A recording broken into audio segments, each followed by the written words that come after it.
Bapak Ibu, puji Tuhan kita bisa sama-sama kembali beribadah, kita bisa sama-sama menghadap Tuhan. Semua karena anugerah Tuhan. Tapi sebelum itu Bapak Ibu, sebelum kita mau lebih lagi menyembah Tuhan, saya mau membacakan ada 2 kesaksian yang kami telah terima dari jemaat. Yaitu yang pertama, kesaksian dari Ibu Nur Runesi di Ambon yang mengatakan, saya bersyukur kepada Tuhan atas kesembuhan papa saya dari serangan jantung beberapa waktu lalu. Doakan juga terus agar segala urusan juga biaya yang diperlukan diberkati Tuhan. Terima kasih untuk dukungan doa dari tim Living Bread. Puji Tuhan. Dan yang kedua, kami menerima kesaksian dari Jody Dirgantara di Jakarta yang mengatakan, terima kasih untuk dukungan doanya bagi papa saya yang kemarin terkena COVID. Suhu papa sekarang sudah 36,4 derajat Celcius, saturasi sudah 98 dan tensi sudah normal. Puji Tuhan, papa sudah pulih. Wah, luar biasa. Terima kasih atas dukungan doa dari tim Living Bread. Puji Tuhan, luar biasa ya teman-teman semua. Wow, saat kita berdoa dan berserah pada Tuhan, Dia turun tangan. Sungguh gak ada yang mustahil bagi Tuhan kita Bapak Ibu. Dan bagi Bapak Ibu yang memiliki beban pergumulan dan juga rindu untuk dapat didoakan, Bapak Ibu dapat mengirimkan pesan ke direksi Gereja Living Bread, GBI Living Bread yang tertera di layar kaca Bapak Ibu. Mari Bapak Ibu, kita mau sama-sama satukan hati kita. Kita mau menghadap hadirat Tuhan bersama-sama pagi hari ini. Mari kita bersatu dalam doa. Tuhan Yesus, terima kasih Bapa untuk pagi yang indah ini Tuhan. Kami mengucap syukur kalau Engkau masih memberikan kami kesempatan Tuhan untuk sama-sama kami dapat memuji memuliakan nama-Mu Bapa. Biarlah Tuhan kami dapat memakai kesempatan ini sebaik-baiknya Tuhan, dan kami Tuhan dapat memberikan yang terbaik buat Tuhan selama kami masih bisa Tuhan Yesus. Dan biarlah Tuhan lewat pujian dan penyembahan kami Tuhan, hanya nama Tuhan Yesus yang dipermuliakan dan ditinggikan Bapa. Terima kasih Bapa, kami siap untuk memuji memuliakan nama-Mu. Yang siap memuji memuliakan Tuhan, mari kita sama-sama katakan amin, haleluya. Bapak Ibu siap memuji nama Tuhan, amin. Mari kita sama-sama serukan pujian ini, anggur baru. Yes, haleluya. Mari Bapak Ibu sambil bertepuk tangan, sama-sama katakan, Roh Kudus tercurah di tempat ini, urapannya yang ajaib memulihkan umatnya. Roh Kudus tercurah bagi gerejanya,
Bapak Ibu, kita sama-sama mau menyiapkan hati kita yang terbaik mendengarkan firman Tuhan. Kita mau angkat satu pujian ini, hadirat-Mu memenuhiku. Haleluya, terima kasih Tuhan. Terima kasih Bapa. Terima kasih. Kami rindu Tuhan.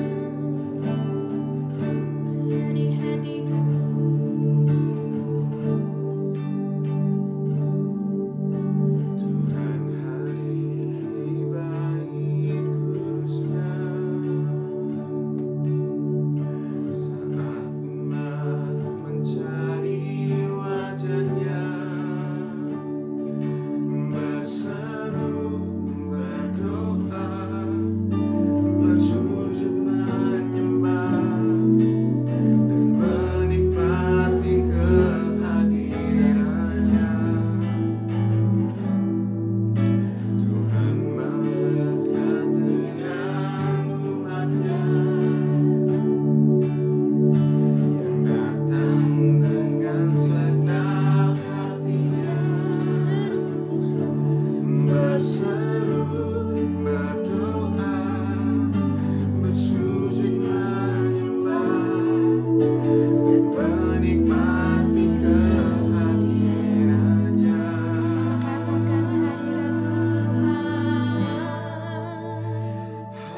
Shalom, saudara-saudari yang dikasihi Tuhan. Apa kabar?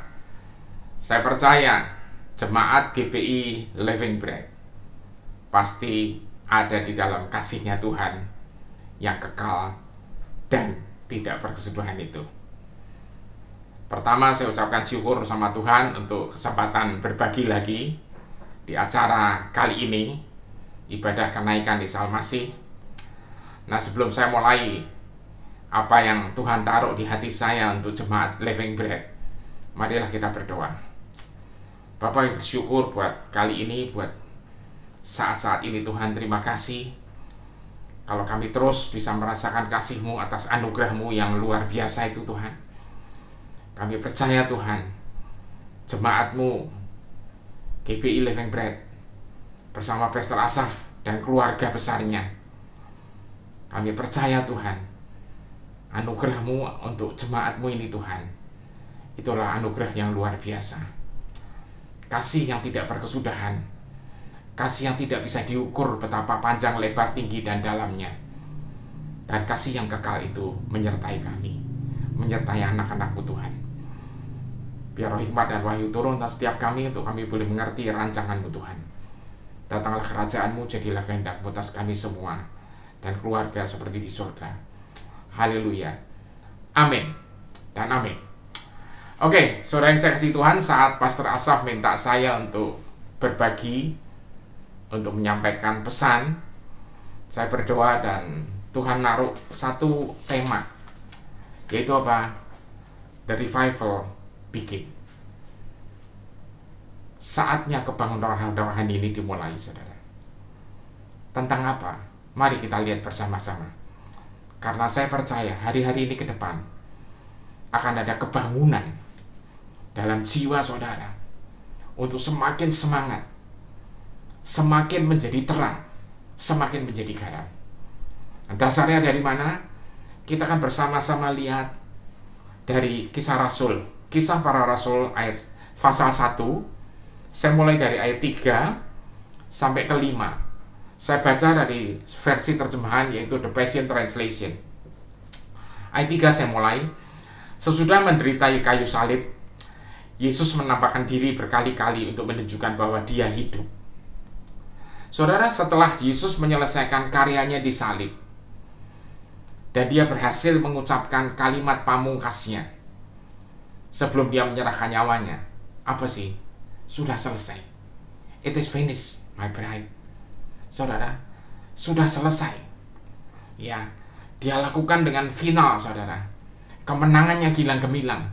Semuanya udah Dia selesaikan. Ya, akibatnya apa? Nanti kita akan lihat dampak daripada sudah selesai ini, saudara. Ya, Yesus menampakkan diri berkali-kali untuk menunjukkan bahwa Dia hidup kepada rasul-rasul yang sama ini selama 40 hari. 40 hari Yesus menampakkan diri. Yesus membuktikan kepada mereka dengan banyak tanda yang meyakinkan bahwa Dia sudah bangkit. Jadi bukan isapan jempol atau teori atau satu hoax, saudara, atau sensasi, bukan, atau bahkan halu, bukan, saudara, tapi ini kebenaran. Ya, dan di dalam pertemuan-pertemuan ini Dia mengajar mereka kebenaran-kebenaran tentang kerajaan Allah. Ini ayat 3-nya, saudara. Yesus tetap memakai waktunya untuk mengajar dan mengajar. Saudara yang saya kasihi, betapa kita bersyukur bahwa kebangkitannya itu nyata. Dan akibat dari kebangkitannya itu kita mengalami banyak hal, saudara. Nanti kita akan lihat, ya. Yang utamanya tentunya, saudara, ayat 4 lanjutannya adalah dan makan bersama mereka. Yesus makan, saudara. Ini membuktikan apa? Bahwa kehidupannya, saudara, itu benar-benar kehidupan manusia sejati. Dia makan bersama murid-muridnya. Yesus memberikan petunjuk kepada mereka, jangan tinggalkan Yerusalem, tetapi tunggulah di sini sampai kamu menerima karunia yang sudah kuberitahukan kepadamu, karunia yang dijanjikan oleh Bapa. Saudara yang saya kasihi, Yesus menyatakan supaya para muridnya menunggu di Yerusalem sampai karunia itu diturunkan. Ya, ayat 5, karena Yohanes membaptis kamu dengan air, tapi di dalam beberapa hari lagi dari sekarang kamu akan dibaptis dengan Roh Kudus. Saudara yang saya kasihi, ini adalah kisah persis saat-saat terakhir menjelang Yesus diangkat ke surga. Yesus mulai menyiapkan para muridnya. Ya, untuk apa? Untuk menerima karunia Roh Kudus ini. Untuk apa? Untuk memperlengkapi mereka bagi pekerjaan pelayanan. Untuk apa? Memperluas kerajaan surga. Saudara yang saya kasihi, coba kita perhatiin saudara. Dia membuktikan kehidupannya. Dia makan bersama mereka. Dan dia mengajar tentang kerajaan Allah kepada murid-muridnya. Dan tentunya pasti ada beberapa orang yang juga mendengarkannya. Saudara yang saya kasihi, Yesus memenuhi janjinya. Dia bangkit. Tapi sebelum dia bangkit, dia mengalami kematian. Saudara, kenapa? Karena di dalam kematian itu, saudara, kita ditebus, disalib. Disalib, dia menyelesaikan semua itu. Sudah selesai. Dia menyerahkan nyawanya. Dia dikubur selama 3 hari. Dan apa yang terjadi? Kalau Anda lihat ya perjalanannya saudara dan saya, Alkitab menulis, Paulus menulis 2 Korintus 5:17 apa? Sebab di dalam Kristus kita telah menjadi ciptaan baru. Yang lama sudah berlalu, yang baru sudah datang. Apa artinya saudara? Di dalam Kristus. Sekali lagi, artinya apa? Di dalam Kristus. Kenapa saya jelasin ini? Sebagai introduksi, sebagai pendahuluan. Kenapa saudara? Karena Anda harus tahu, Anda dan saya itu diciptakan menjadi baru di dalam Kristus. Saudara ingat, waktu Adam dan Hawa diciptakan, Adam diciptakan sebagai manusia pertama segambar serupa dengan Allah, sempurna. Hawa pun sama, tapi proses penciptaan Hawa itu jadiin sebagai partner saudara, ya, sebagai partner, sebagai pendamping daripada Adam. Ya, arti nama Hawa sendiri adalah life giver, ya, pemberi hidup. Ya, saya tidak menguraikan itu sekarang, tapi saya mau bilang, Hawa diciptakan ketika apa? Adam ditidurkan. Dan dari dalam Adam diambil tulang rusuknya, dibikinlah Hawa. Nah, sekarang Adam dan Hawa waktu itu sempat jatuh. Dan Tuhan janji Adam yang terakhir akan menjadi roh yang menghidupkan. Siapa dia? Yesus. Caranya gimana? Dia ditidurkan, tidur. Ya. Dan selama tidur itu, Anda dan saya dilahirkan kembali di dalam Kristus. Dari dalam Kristus menjadi manusia baru. Ini luar biasa. Bahasa anak muda bilang ini keren. Saudara, yang lama sudah berlalu. Amin. Jangan lihat-lihat lagi yang lama. Jangan ikuti gaya hidup lama. Tatanan lama ditinggal total. Kita masuk ke kehidupan yang baru. Ya. Saudara, saya lanjut ya, ayat 6 dan 7 Kisah Rasul 1. Setiap kali mereka berkumpul, mereka bertanya kepada Yesus. Coba saudara lihat, ini dari The Passion Translation. Setiap kali mereka berkumpul, mereka selalu tanya sama Yesus, Tuhan, apakah sekarang waktunya Engkau membebaskan Israel dan memulihkan kerajaan kita? Saudara, apa jawab Yesus? Dia menjawab di ayat 7, Bapalah yang menetapkan waktu yang tepat dan waktu penggenapannya. Kamu tidak diizinkan mengetahui waktu dari semua yang sudah disiapkannya oleh otoritasnya sendiri. Bapa yang tahu. Saudara, artinya apa? Ya, ayat ini, ya, Yesus lagi menjelaskan pemulihan kerajaan surga itu bukan bicara kerajaan fisik, saudara. Bukan secara jasmani, tapi bicara secara roh. Amin. Saudara, kerajaan Allah itu bicara roh, saudara. Realita roh, dimensi roh. Ya. Makanya Anda harus lahir air dan roh.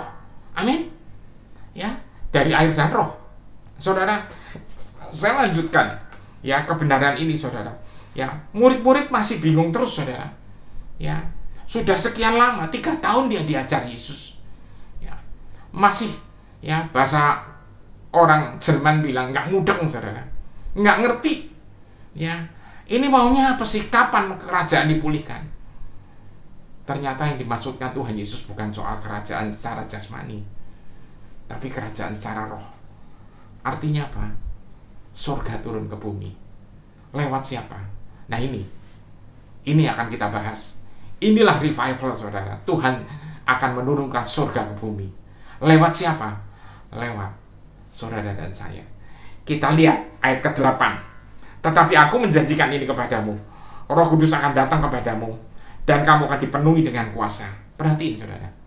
Roh Kudus akan datang kepadamu, dan kamu akan dipenuhi dengan kuasa. Saudara, dan kamu akan menjadi utusanku ke Yerusalem, ke seluruh Yudea, ke daerah-daerah yang jauh, bahkan ke tempat-tempat yang paling terpencil di bumi. Saudara yang saya kasihi, sejak waktu itulah, sejak Roh Kudus diturunkan, peristiwa Pentakosta kita lihat di Kisah Rasul 2. Tapi kita tidak akan bahas itu di sini. Saya mau jelasin, saudara. Terjadi satu kebangunan rohani.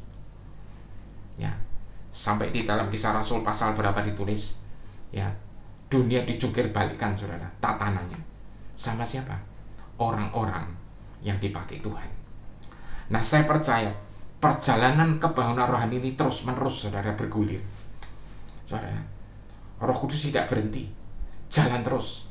Memang tantangannya besar, naik turun, ya, dalam arti tantangan di dunia. Tapi saya percaya sekarang ini waktunya, saudara. Kita akan lihat ada satu kebangunan rohani besar-besaran, ya, di mana Roh Kudus dicurahkan. Ya, Roh Kudus akan menggerakkan ini dari dalam hatimu, saudara. Ya, ingat, dari inside out, dari dalam keluar, dari dalam dirimu yang aslinya kamu siapa, yang aslinya saudara saya dan saya ini siapa. Kita diciptakan segambar serupa Allah, ini dipulihkan total. Kita ciptaan baru, saudara. Ya, setelah Yesus mengatakan pesan terakhir ini, yang berisi janji yang luar biasa ini, kamu akan terima kuasa kalau Roh Kudus turun atasmu. Ya, makanya Yesus tadi bilang di ayat ke-5, ya, beberapa hari dari sekarang, tunggu. Dan murid-murid patuh, mereka menunggu. Tepat setelah ayat 8 ini, di ayat lanjutnya, Yesus mulai diangkat ke surga. Saudara, esensi daripada berita ini adalah apa? Ya, ketika dia diangkat, dalam beberapa waktu kemudian, Roh Kudus akan dicurahkan.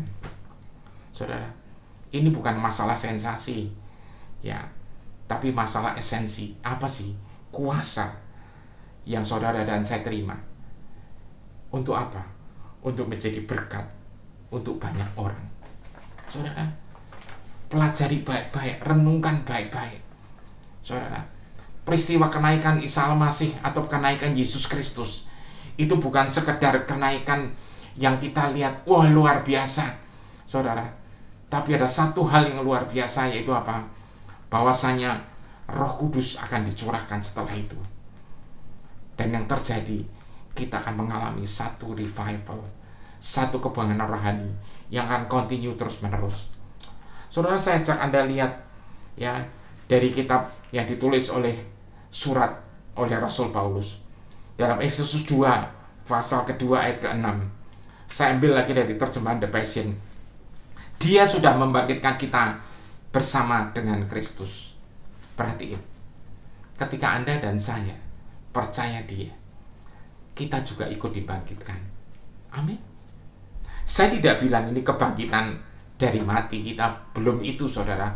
Tapi saya bilang ini sebagai roh kita yang tadinya mati karena dosa Adam dan Hawa, sebab manusia telah berdosa dan telah kehilangan kemuliaan Allah. Ya, Alkitab bilang ketika mereka makan buah itu, mereka pasti mati. Rohnya mati, hubungannya dengan Tuhan putus. Tapi dengan Yesus menyelesaikan di salib, Yesus mati dan Yesus bangkit, hubungan itu dipulihkan. Saudara, di sini ditulis, saudara, ya, Dia sudah membangkitkan kita bersama dengan Kristus yang ditinggikan, dan kita sudah kita naik bersamanya ke dalam kesempurnaan yang mulia dan dalam otoritas dimensi surga. Karena sekarang kita sudah dipersatukan sebagai satu kesatuan bersama Kristus. Saudara yang saya kasihi, ini adalah statement yang sebenarnya Tuhan minta ketika Yesus mau disalib. Di Yohanes 17 dicatat beberapa doa dari Yesus sebelum dia menuju Getsemani. Apa yang dia minta? Salah satunya, supaya kita menjadi satu dengan dia. Supaya dia dan kita menjadi satu, dan Bapa juga bersatu dengan kita. Saudara, bukankah ini luar biasa? Sebab itu saya mau bilang, saudara, ya, di dalam perjalanan ini, ya, saudara ingat baik-baik, ya, saudara tidak pernah sendiri. Amin. Saya selalu senang saya selalu senang menyatakan satu statement. The main goal is relationship. Goal utama itu hubungan yang dipulihkan. Yang tadinya putus dipulihkan. Karena Yesus sudah menyelesaikan di salib. But the method, metodenya adalah partnership. Makanya doa yang diajarkan Yesus itu Bapa kami. Saudara, bukan Tuhan kami, Bapa. Relasinya anak kepada Bapa. Bagi mereka yang percaya, kita jadi anak. Dia adalah Bapa. Makanya kalau saudara doa, seringkali kita bilang dalam nama Yesus. Artinya apa? Di dalam kemitraan. Amin. Kita bermitra dengan Dia. Saudara, kita nggak sendirian. Amin. Makanya Alkitab menulis, kalau orang capek, marilah kepadaku semua letih lesu dan berbeban berat. Aku akan berikan kelegaan. Pikulah kuk yang kupasang, sebab kuk atau bebanku itu ringan. Arti kuk apa sih? Itu untuk alat bajak. Digambarkan sebagai lembu yang membajak sawah. 2 lembu dikasih bajak. Ya. Kita berpartner dengan Tuhan. Makanya Tuhan minta doa supaya kita menyatu. Kita berjalan bersama Dia. Yang sering malas siapa? Kita, Pak. Yang sering ngantuk siapa? Kita, Pak. Yang gak pernah malas siapa? Tuhan, Pak. Amin. Saudara, jadi Anda gak pernah sendirian. Amin. Inilah berita yang luar biasa. Dia boleh naik, tapi Dia menyertai kita. Kok bisa? Ini realita roh, bukan jasmani. Saudara, ini luar biasa. Semua ini karena anugerahnya. Saudara, dan saya percaya, ya kan, Anda akan menjadi sesuatu yang beda. Efesus 2 ayat 7 berkata apa? Setelah Anda dan saya disatukan dengan Dia. The Passion nulis, di sepanjang masa mendatang, kita akan menjadi tontonan atau pajangan yang dapat dilihat. Saudara, tontonan atau pajangan yang dapat dilihat tentang kekayaan kasih karunia dan kebaikannya yang tidak terbatas, yang dicurahkan ke atas kita di dalam Yesus Kristus. Perhatiin. Kasih karunia yang tidak terbatas itu akan dilihat semua orang. Banyak pahlawan di Alkitab, saudara, yang mengalami ini. Siapa contohnya, Pak? Banyak. Saudara lihat Musa. Saudara lihat Yusuf. Apa saja yang dibuat berhasil. Saudara lihat Salomo, lihat Daud. Saudara, Daud menghantam Goliat. Bukan dengan kekuatan dia sendiri, tapi berpartner dengan dia. Dia cerita, singa dan beruang aku berani lawan karena Tuhan menyertai aku. Ini juga sama. Dan terjadi, saudara. Saudara, waktu Yusuf, saudara, pegawainya, raja yang menjadi tuannya Yusuf waktu jadi budak dia, Potifar, itu lihat Tuhan menyertai Yusuf, apa saja berhasil. Saudara, saya mau bilang hari ini, ya, Anda akan menjadi pajangan. Anda akan menjadi tontonan. Kasih Tuhan akan nyata sehingga semua orang akan lihat. Dan ini akan mengakibatkan apa? Ada satu revival, akan ada satu kegerakan di mana orang-orang akan nanya, Anda jadi terang dan garam. Orang akan bingung, kok Anda bisa, kok Anda sanggup, kok Anda jalan terus. Semua anugerah. Ayat 8 Efesus 2, The Passion. Karena hanya melalui kasih karunia yang luar biasa inilah kita menjadi percaya padanya. Tidak ada apapun yang kita lakukan yang dapat membuat kita memperoleh keselamatan ini. Bahkan iman kita pun tidak. Karena keselamatan adalah hadiah yang diberikan dengan murah hati dari Allah yang telah membawa kita kepada Kristus. Ayat 9, jadi tidak ada seorang pun yang dapat menyombongkannya, karena keselamatan bukanlah suatu upah untuk perbuatan baik atau kerja keras manusia. Saudara, semuanya karena anugerah. Saya mau bilang, saudara, We are human being, not human doing. Being Anda, jati diri Anda dikembaliin lagi. Tapi dari sana Anda akan melakukan perkara-perkara besar bersama Dia. Yang setuju katakan amin. Dari titik itu, dari platform Anda sudah dipulihkan identitasnya, Anda akan melakukan perkara-perkara besar bersama Dia. Dan semuanya Dia yang membantu Anda. Makanya Yohanes 15 bilang, di luar aku kamu tidak bisa berbuat apa-apa. Dia adalah pokok anggurnya, kita adalah ranting-rantingnya.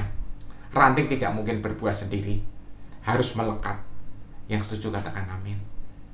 Saudara, nikmati kehidupan yang penuh dengan istilahnya sukacita, kehidupan yang penuh dengan anugerah ini. Tapi jangan salah gunakan. Amin.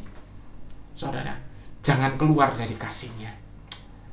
Saudara, saya percaya ya, ada banyak saudara yang mendengar pesan ini mungkin bertanya, Pak, zaman seperti ini mau kayak apa ini? Selesainya kapan? Saudara, Tuhan yang tahu pastinya. Bagi kita harus benar-benar hati-hati, kita waspada. Kita ikuti anjuran-anjuran dari pemerintah. Tapi Anda akan tetap berprestasi. Dari mana bisa berprestasi, Pak? Karena Tuhan menyertai Anda. Ingat. Kenapa?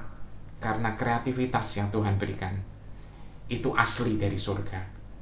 Kreativitas supranatural hanya bisa terjadi kapan? Ketika Anda melekat sama Sang Creator-Nya, Sang Pencipta. Yang setuju katakan amin. Saudara yang saya kasihi, ya, kita akan baca, saudara, dari anugerah ini kita akan lihat Efesus 2 ayat 10. Ya, Efesus 2 ayat 10. The Passion nulis, kita sudah menjadi puisinya, yaitu orang-orang yang diciptakan kembali yang akan menggenapi tujuan hidup yang sudah diberikannya kepada kita masing-masing, karena kita bersatu dengan Yesus. Perhatiin, kita menjadi puisinya, orang-orang yang di-recreate, dicipta ulang menjadi yang baru, ya, untuk menggenapi tujuan hidup yang diberikan kepada kita masing-masing, karena kita bersatu dengan Yesus yang diurapi. Kita bermitra dengan Yesus yang diurapi. Amin. Kita nggak sendirian. Bagi kita banyak yang nggak mungkin, tapi bagi Dia tidak yang tidak mungkin. Ada amin, saudara. Ya, banyak kesaksian yang sebenarnya saya bisa bagikan. Tapi saudara, saya mau bilang, ya, Anda pun akan mengalami yang sama. Banyak anak-anak muda yang dikasih kreativitas Tuhan, membuat sesuatu lagi, dan mereka diberkati. Anda pun akan mengalami yang sama. Yang penting hati saudara harus terbuka. Anda harus percaya, ya, bahkan sebelum kita lahir Allah sudah merencanakan lebih dulu tujuan hidup kita dan perbuatan-perbuatan baik yang akan kita lakukan untuk menggenapinya. Lihat saudara, Anda diciptakan dengan ajaib. Amin. Anda diciptakan dengan luar biasa, ya, segambar serupa Allah. Tapi dijegal iblis, jatuh manusia pertama. Tapi Anda diciptakan ulang kembali seperti aslinya. Saudara, saya bacakan dari versi New Living Translation. For we are God's masterpiece. Kita ini adalah mahakaryanya, ciptaan Tuhan, masterpiece.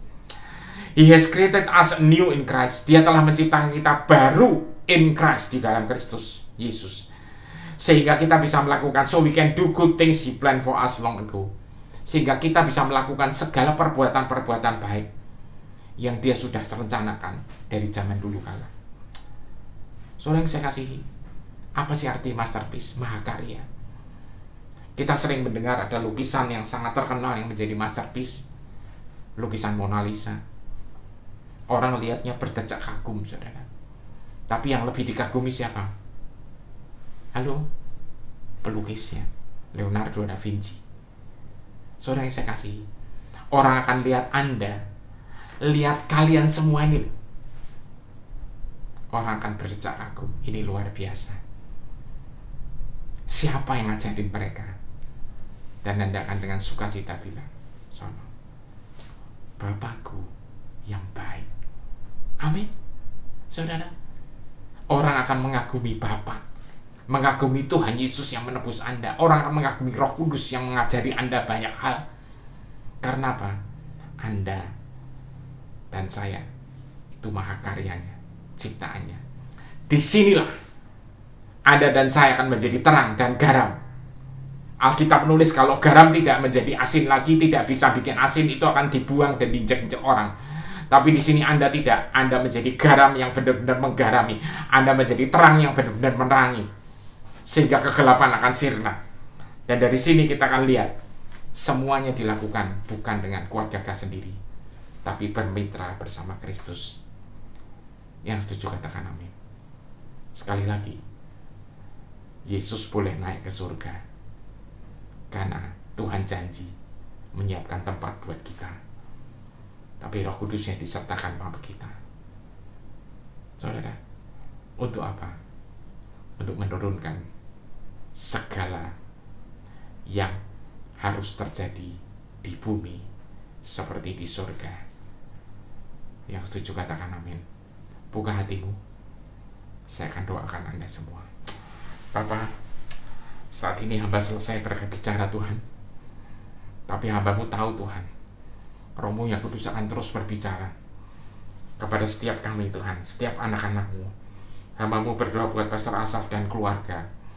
Berikan kekuatan supranatural, berikan hikmat Tuhan, berikan perlindungan, berikan berkat yang supranatural juga buat seluruh jemaat yang dipercayakan padanya Tuhan.